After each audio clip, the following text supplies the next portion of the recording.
There are certain incidents in your life that are so powerful, they may change you completely. They can even break you physically. They even deform your body, but in the end, they transform your soul. वो इसे adversity कहते हैं, मैं इसे opportunity समझता हूँ. वो इसे वीकनेस कहते हैं, मैं इसे स्ट्रेंथ समझता हूँ. वो इसे डिसेबल्ड कहते हैं, मैं इसको डिफरेंटली एबल्ड कहता हूँ. वो देखते हैं मेरी डिसेबिलिटी और मैं देखता हूँ मेरी एबिलिटी. कुछ लोग दुनिया को ये दिखाने के लिए जन्म लेते हैं कि अगर इरादा मजबूत है तो कोई भी बाधा बड़ी नहीं है. यह कहानी है अरुणिमा सिन्हा की, एक लड़की जिसने दर्द को ताकत और हादसे को जीत में बदल दिया. अरुणिमा सिन्हा का जन्म 20 जुलाई 1988 को उत्तर प्रदेश में हुआ. She was a national level volleyball champion और वो इसी में ही भारत का नाम रोशन करना चाहती थी. But destiny has a different plan for her. साल 2011 में वे पद्मावत एक्सप्रेस से लखनऊ से दिल्ली एग्जाम देने के लिए आ रही थी. ट्रेन में कुछ लुटेरे चढ़े और उन्होंने उनकी सोने की चेन छीनने की कोशिश की, लेकिन she was having a sports women spirit. उन्होंने डट कर मुकाबला किया, लेकिन लुटेरों ने उन्हें ट्रेन से नीचे फेंक दिया. वह दूसरी पटरी पे जा गिरी. इससे पहले कि वो हिल पाती, एक दूसरी ट्रेन आई और उनके पैर के ऊपर से निकल गई. वह पूरी रात रेलवे ट्रैक पे घायल और बेहोश पड़ी रही. गांव वालों ने उन्हें अस्पताल पहुंचाया. डॉक्टर्स को उनकी जान बचाने के लिए उनका पैर काटना पड़ा.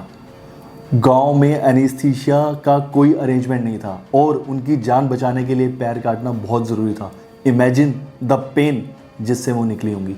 काफ़ी दिनों तक ट्रीटमेंट चला और वो ठीक भी होने लगी, लेकिन सबसे बड़ी उनको दिक्कत ये थी कि सभी उनको दया भरी नज़रों से देख रहे थे. एंड न्यूज़ में सब कुछ गलत चल रहा था कि एक वॉलीबॉल प्लेयर घर से भाग के आई, उसके पास पैसे नहीं थे एंड शी कमिटेड सुसाइड. सब कुछ गलत चल रहा था. But Arunima refuse to be weak. उन्होंने हार मानने से इनकार कर दिया था. हॉस्पिटल में ही उन्होंने एक फैसला कर लिया था कि अब मैं दुनिया की सबसे ऊंची चोटी पे चढ़ के दिखाऊंगी. वो है माउंट एवरेस्ट. इसके लिए उन्होंने सबसे पहले संपर्क किया बछेंद्री पाल को, जो भारत की पहली महिला एवरेस्ट विजेता थी. With the prosthetic leg she began to start the toughest training of her life. उन्होंने अपनी लाइफ की सबसे डिफिकल्ट ट्रेनिंग स्टार्ट कर दी करनी, और सिर्फ 2 साल की मेहनत के बाद उन्होंने एवरेस्ट की चढ़ाई शुरू कर दी. 2011 में एक्सीडेंट हुआ और 2 साल की हार्डकोर ट्रेनिंग यानी कि 2013 में एवरेस्ट की चढ़ाई शुरू कर दी. कड़ाके की ठंड और खतरनाक ऊंचाई और ऑक्सीजन की कमी, एवरी स्टेप वॉज पेनफुल. हर कदम दर्दनाक था. And now the day arrived.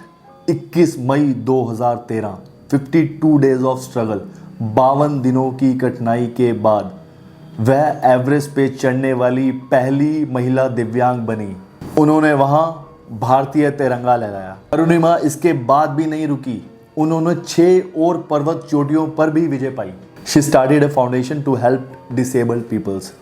आज वह मोटिवेशनल स्पीकर है जो लाखों लोगों को प्रेरित कर रही हैं. Arunima ji, India is truly blessed to have you as our ideal. आपने हमें सिखाया है कि कोई भी चुनौती इतनी बड़ी नहीं होती कि उसे हराया ना जा सके. आपने हमें सिखाया है कि असली ताकत शरीर की नहीं होती, मन की होती है. आदमी शरीर से जैसा भी हो, उसे मन से विकलांग नहीं होना चाहिए. Thank you for being our inspiration and our pride. This is with immense respect from me and all my कमल संदेश फैमिली. आप सबका इस वीडियो को देखने के लिए बहुत बहुत धन्यवाद. अगर आपको ये वीडियो पसंद आई है तो लाइक करें एंड अपने फ्रेंड्स एंड फैमिली के साथ इसको शेयर करें ज़्यादा से ज़्यादा.